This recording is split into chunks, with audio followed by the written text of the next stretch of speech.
Assalamu alaikum. Evo jedan moderniji sat sa malo elektronskih kombinacija. Na njemu, kao što vidite, su umjesto brojeva ptice i 12 različitih ptica i također 12 različitih melodija na svaki sat.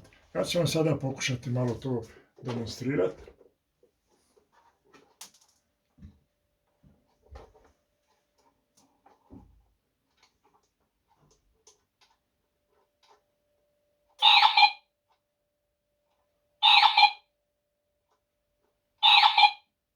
To je jedna.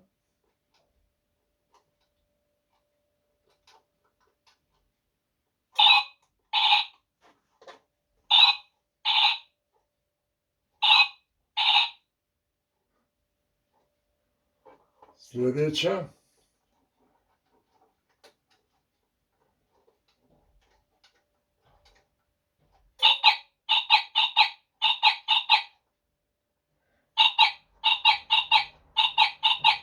Sljedeća.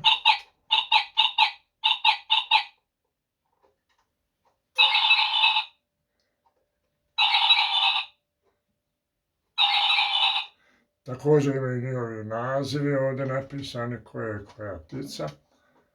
I vrlo zanimljivo.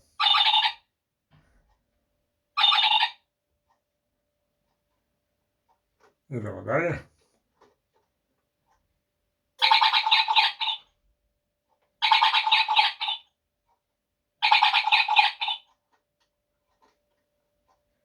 Naravno,